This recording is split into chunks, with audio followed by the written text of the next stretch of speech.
नमस्कार मित्रों, मैं हूं आपका मित्र खुशराज वैष्णव और एक बार फिर से स्वागत है आपका। दोस्तों, आज मैं आपको एक ऐसी शख्सियत से मिलवाने वाला हूं जिन्होंने फर्श से अर्श तक का सफ़र तय किया। मारुति मेगा मार्ट और मारुति स्टील इंडस्ट्रीज के मालिक राकेश जी आचार्य से आज हम मुलाकात करने वाले हैं और आज इनसे जानेंगे कि कैसे इन्होंने एक छोटे से गाँव में रहकर एक छोटी सी दुकान को एक बिजनेस एम्पायर में बदला। तो स्वागत है राकेश जी आपका। जी नमस्कार खुशराज जी। राकेश जी, सबसे पहले हम जानना चाहेंगे, एक छोटा सा गांव है कादेड़ा जहां पे छोटी छोटी दुकानें हैं, यहाँ पे किस प्रकार आपको ये आइडिया आया कि एक मेरे को इस प्रकार से मैन्युफैक्चरिंग यूनिट लगानी है, एक फैक्ट्री खड़ी करनी है, तो कैसे आपने इस बिजनेस की शुरुआत की और किस प्रकार आपको ये प्रेरणा मिली? शुरुआत तो मेरी बहुत छोटी रही, 2000 से 25 वर्ष हो गए, लेकिन जैसे जैसे समय के हिसाब से पब्लिक की डिमांड आती गई और मैंने अपने व्यवसाय को अपग्रेड करता गया और समय के हिसाब से समय समय पे मैंने अपने आप को और अपने व्यापार को अपडेट करके इस स्टेज पे काम करने के लिए तैयार हुआ हूँ। अच्छा, तो आप धीरे धीरे, तो क्या क्या परेशानियाँ आपने झेली है, क्योंकि सफलता इसी प्रकार अचानक से नहीं मिलती है? शुरुआत हमेशा किसी भी बिजनेस की हो, चाहे कोई भी शिक्षा के क्षेत्र में हो, कोई भी क्षेत्र हो, शुरुआत हमेशा आदमी की परेशानियों से ही शुरू होती है। 2000 में जब मैंने काम शुरू किया तो परेशानियां बहुत सारी थी। क्या व्यवसाय करना है, कैसे करना है। शिक्षा के बाद में नया क्षेत्र था व्यवसाय। उसके अलावा सबसे बड़ी समस्या थी आर्थिक समस्या, क्योंकि बैकग्राउंड इतना मजबूत नहीं था। पैसा चाहिए था, कोई भी व्यवसाय में अनुभव चाहिए था। तो शुरुआत क्या कि बहुत कठिनाइयों भरी रही, लेकिन सही लगन थी और मेहनत थी और एक काम करने का जोश जुनून था कि कुछ करके दिखाना है, इसलिए सब आज हो गया अच्छे से। तो आज वही आपने वो जुनून के माध्यम से आप यहाँ तक पहुँचे। क्या ऐसा क्या मोड़ आया आपके व्यापार, आपने शुरुआत की, धीरे धीरे आप आगे बढ़ रहे थे, तो ऐसा क्या मोड़ आया था जिसने आपके पूरे व्यापार को बदल दिया अचानक से? जैसे जैसे मैं आगे बढ़ता गया तो चुनौतियाँ मिलती गई व्यवसाय में। कंपटीटर बिजनेस में बड़े बड़े व्यवसायों से कंपटीशन होने लग गया, तो फिर मुझे भी उनके हिसाब से अपने आप को अपग्रेड करना था। फिर कोरोना के बाद में क्या कि पूरा बाज़ार, हर तरह का बाज़ार बिल्कुल धराशायी हो गया था, लोग बिल्कुल जीरो पे आ गए थे, तो नए सिरे से मुझे पूरा सेटअप खड़ा करना पड़ा।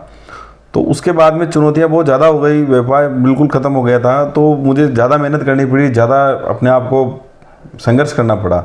जब जाके मैंने सारी चीज़ों को मतलब वापस उस तरीके से व्यवस्थित कर पाए। यानी कि जो कोरोना था, जिस वक्त ये आपदा आई, उस वक्त आपने हार नहीं मानी और अपने जो है सफ़र को और उन्नत आपने बनाया।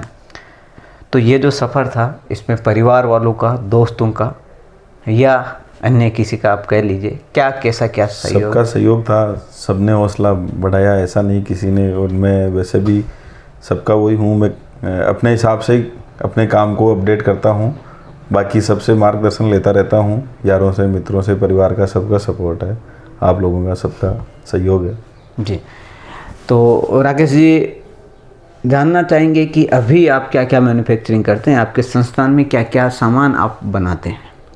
अभी खुशराज जी, मैं जो भी प्रोडक्ट बाज़ार में, मतलब मेरे जो व्यवसाय है उसमें 2-5 प्रोडक्ट मेरे कंपनी के ब्रांडेड रहते हैं। बाकी लगभग मैंने सारे प्रोडक्ट अपने खुद के मैन्युफैक्चरिंग करना शुरू कर दिया अपनी फैक्ट्री में। नहीं, फिर भी एक जैसे wooden furniture, A to Z तक वुडन का जो भी फर्नीचर होता है, वो सारे बेड, सोफे वगैरह फर्नीचर आइटम, वो सब में यहाँ मैन्युफैक्चरिंग करते हैं।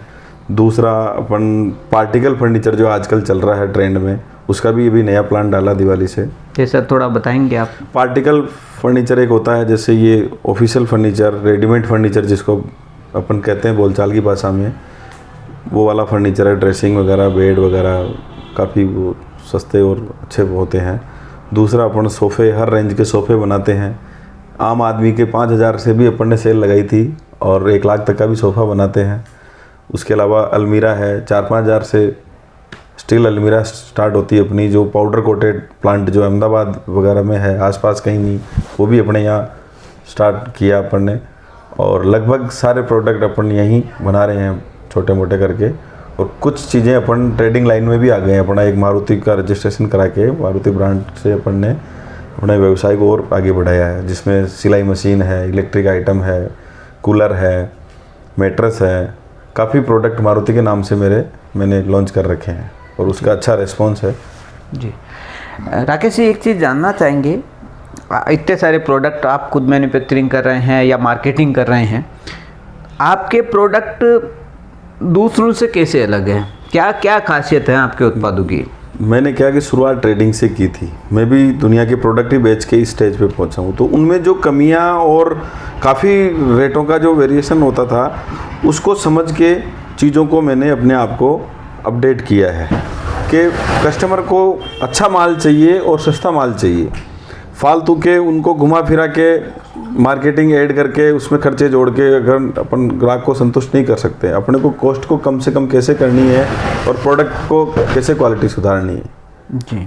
और लगभग सारे प्रोडक्ट अपने यही होने से क्या है कि डायरेक्ट कस्टमर के जी डायरेक्ट जी जाता है तो सस्ता पड़ता है। यही सवाल मैं लेना चाह रहा हूँ कि आप मैन्युफैक्चरिंग के अलावा आपका अपना मारुति मार्ट के नाम से आपका रिटेल स्टोर भी है, तो आपका रिटेल स्टोर में क्या ऐसी सुविधाएं हैं जो एक दूसरे रिटेल स्टोर से? आपने सही बात कही कि मेरे पास ही ग्राहक क्यों आए जी। कस्टमर जी। मतलब अगर चूज करेगा तो मेरे को क्यों करेगा जी। मेरा यूं है कि आसपास में लगभग जितने भी मेरे व्यवसायी हैं प्रतिस्पर्धा वाले, वो सब ट्रेडिंग का काम करते हैं, किसी का माल प्रोडक्ट बना हुआ लाके बेचते हैं और मैं यहाँ सारा खुद अपना प्रोडक्ट मैं खुद मैन्युफैक्चरिंग करता हूँ, सेल करता हूँ, जिससे ट्रांसपोर्टेशन से लेके मतलब खर्चा जो होता है डायरेक्ट कस्टमर को जाता है, उसमें केवल मेरा ही मार्जिन इन्वॉल्व होता है। आप ट्रेडिंग करोगे तो उसमें जितने व्यवसायी जुड़ेंगे उनका अपना अपना मार्जिन भी जुड़ेगा, तो जुड़ते जुड़ते कस्टमर तक कॉस्ट बढ़ जाती है, यानी कि वो और उन लोगों को पता तक नहीं होता है ट्रेडरों को क्या चीज़ अपन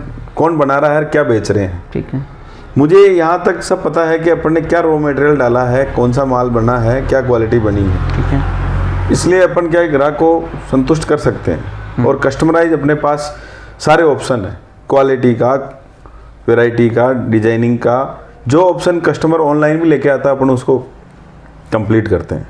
औरों के पास ये चीज़ नहीं है। यानी ऑनलाइन डिज़ाइन कोई सिलेक्ट करता है, जैसे कस्टमर कि मुझे फला डिज़ाइन के सोफ़ा चाहिए, बेड चाहिए, अलमीरा चाहिए, वो अपन ऑनलाइन डिज़ाइन के हिसाब से अपन कस्टमराइज करके उसके सुविधा अनुसार करके साइज नाप के अनुसार बना के दे देते हैं। अच्छा, यानी कि ऑनलाइन जो अगर वो कोई देखता है तो वो कस्टमाइज करके आप उस टाइप से आप बना सकते हैं। और जैसा कि आपने बताया कि आप हर प्रकार का आइटम जैसे जिस रेंज में कस्टमर को चाहिए होता है, कीमत के आधार पे या फिर जो क्वालिटी के आधार पर जिसे कह सकते हैं, तो उस आधार पर आप जो हैं अपने सामानों को जो है उपलब्ध आप करवाते हैं। तो अभी ग्राहकों की संतुष्टि के लिए आप क्या कुछ नया कर रहे हैं? ग्राहकों की संतुष्टि के लिए ये है कि जो बाज़ार में ट्रेंड चल रहा है, जो भी फैशन, जो भी क्वालिटी चल रही है, उससे अपन अपने आप को अपडेट करने की कोशिश कर रहे हैं। कस्टमर को सबसे अच्छा हम बाज़ार से जो आइटम है अच्छा अवेलेबल कराएं, रेट वाइज, क्वालिटी वाइज। जी। अभी अगर रिटेल स्टोर की मैं बात करूं तो अभी कहाँ के कस्टमर आपके पास आ रहे हैं? रिटेल में तो अपने इस एरिया के 150 किलोमीटर के जितने भी विवाह पैकेज वाले हैं या कस्टमराइज हैं वो लोग आते हैं। उसके अलावा मेरा जो होलसेल में माल जाता है इधर सवाई माधोपुर डिस्ट्रिक्ट में 8-10 डिस्ट्रिक्ट में माल जाता है, इधर नागौर, मेड़ता, बीकानेर, अजमेर, भीलवाड़ा, चित्तौड़, MP तक माल जाता है अपना। यानी कि आपका होलसेल और रिटेल दोनों ओर से जो है माल, दोनों प्रकार से जो आपका माल जा रहा है। भविष्य को लेकर क्या प्लानिंग है आपकी? भविष्य को लेकर यही प्लानिंग है, जिस तरीके से संघर्ष करते करते यहाँ तक पहुँचे हैं, आगे भी जैसे बाज़ार का रुख होगा, जो चीज़ें बाज़ार में आएगी उस तरीके से हम भी अपडेट करके प्रतिस्पर्धा में बने रहेंगे, आधुनिकीकरण करेंगे। कुछ अच्छी मशीनें हमने की है इंपोर्ट करने के लिए, अगले साल तक हमारी बाहर से, आउट ऑफ इंडिया से मशीनें भी आ रही हैं, हम इसको और अपडेट करने की कोशिश करेंगे। जी, तो हमारे जो दर्शक हैं, अगर कोई व्यापार करना चाहता है, कोई व्यापार सीखना चाहता है, तो उनके लिए क्या कहना चाहेंगे? व्यापार में सीधा सा फंडा है, आप जितना व्यापार को दोगे उतना व्यापार आपको वापस देगा।